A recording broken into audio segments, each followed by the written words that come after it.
ये खबर KR मंगलम university द्वारा प्रस्तुत की गई है।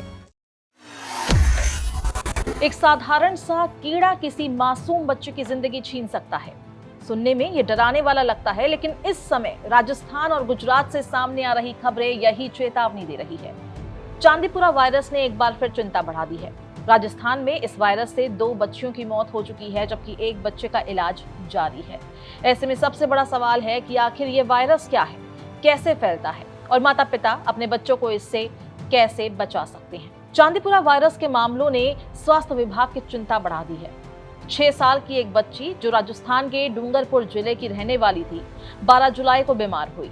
पहले उसका इलाज स्थानीय अस्पताल में हुआ, लेकिन हालत बिगड़ने पर उसे गुजरात के बनासकांठा स्थित अस्पताल में भर्ती कराया गया, जहां उसने दम तोड़ दिया। दूसरी 2 वर्षीय बच्ची सिरोही जिले की थी। उसे भी गंभीर हालत में अस्पताल ले जाया गया, लेकिन इलाज के दौरान उसकी भी जान नहीं बच सकी। दोनों बच्चियों के रक्त के नमूने गुजरात बायोटेक्नोलॉजी रिसर्च सेंटर भेजे गए, जहां जांच में चांदीपुरा वायरस की पुष्टि हुई।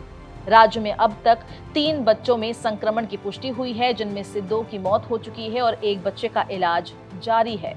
इसी बीच केंद्र सरकार ने राजस्थान के 7 जिलों जयपुर, उदयपुर, कोटा, सिरोही, बाड़मेर, बीकानेर और डूंगरपुर को हाई रिस्क श्रेणी में रखा है।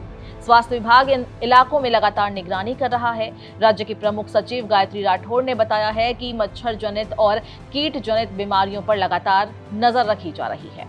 गुजरात में भी हालात पर लगातार निगरानी रखी जा रही है। स्वास्थ्य मंत्री प्रफुल्ल पानशेरिया की अध्यक्षता में समीक्षा बैठक हुई, जिसमें बताया गया कि अब तक 63 संदिग्ध मामले सामने आए हैं। इनमें 12 मरीजों की रिपोर्ट पॉजिटिव आई है। इन पॉजिटिव मामलों में 9 मरीज गुजरात के हैं, जबकि 3 मरीज राजस्थान के हैं, जिनका इलाज गुजरात में चल रहा है।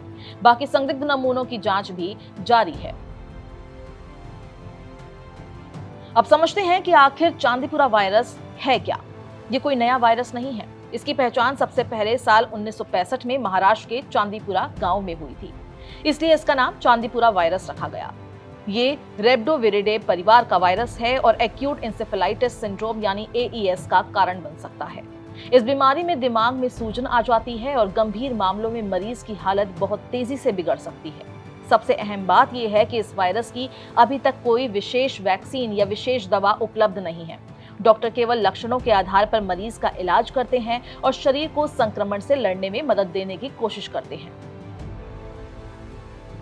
विशेषज्ञों के अनुसार इसका मुख्य वाहक सैंड फ्लाई नामक एक बेहद छोटा खून चूसने वाला कीट माना जाता है। कुछ रिसर्च में अन्य कीड़ों की भूमिका की भी चर्चा हुई है, लेकिन सैंड फ्लाई को ही इसका प्रमुख वाहक माना जाता है। राहत की बात यह है कि अब तक ऐसा कोई प्रमाण नहीं मिला है कि ये वायरस खांसने, छींकने या एक व्यक्ति से दूसरे व्यक्ति के सीधे संपर्क में आने से फैलता हो। विशेषज्ञों के मुताबिक 15 साल से कम उम्र के बच्चों में इसका जोखिम सबसे ज्यादा रहता है, खासकर ऐसे इलाके जहां सैंड फ्लाई की संख्या अधिक हो, साफ सफाई कम हो या मॉनसून के दौरान कीट तेजी से पनपते हो। वहां रहने वाले बच्चों को अतिरिक्त सावधानी की जरूरत होती है। इसके लक्षण भी बेहद तेजी से सामने आते हैं। शुरुआत तेज बुखार से हो सकती है, इसके बाद तेज सिर दर्द, उल्टी, कमजोरी, मांसपेशियों में दर्द, चिड़चिड़ापन, अत्यधिक नींद आना, दौरे पड़ना, भ्रम की स्थिति और गंभीर मामलों में बेहोशी तक की नौबत आ सकती है। डॉक्टरों का कहना है कि अगर किसी बच्चे में तेज बुखार के साथ दौरे, बार बार उल्टी या असामान्य सुस्ती दिखाई दे, तो इसे सामान्य वायरल बुखार समझकर नजरअंदाज बिल्कुल भी ना करें। बिना देर किए तुरंत नजदीकी सरकारी अस्पताल या बाल रोग विशेषज्ञ से संपर्क करें। सरकार ने भी अस्पतालों में तैयारियां बढ़ा दी है। जिला अस्पतालों और सुपर स्पेशलिटी अस्पतालों में बच्चों के लिए ICU बेड, वेंटिलेटर और जरूरी दवाओं की व्यवस्था भी सुनिश्चित करने के निर्देश दिए गए हैं। प्रभावित इलाकों में हजारों घरों की हेल्थ स्क्रीनिंग की जा रही है और सैंड फ्लाई के नियंत्रण के लिए कीटनाशकों का छिड़काव भी तेज कर दिया गया है। अब बात बचाव की।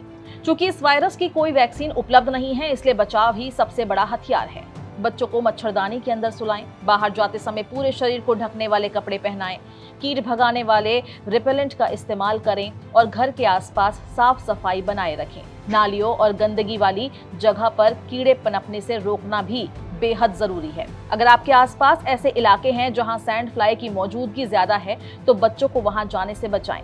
मॉनसून के मौसम में विशेष सावधानी बरतना बेहद जरूरी है क्योंकि इसी दौरान इस वायरस की सक्रियता बढ़ने की आशंका रहती है। फिलहाल स्वास्थ्य विभाग लगातार निगरानी कर रहा है और लोगों से घबराने के बजाय सतर्क रहने की अपील की जा रही है। समय पर लक्षण पहचानना और तुरंत इलाज शुरू करना ही बच्चों की सुरक्षा की सबसे अहम कुंजी है।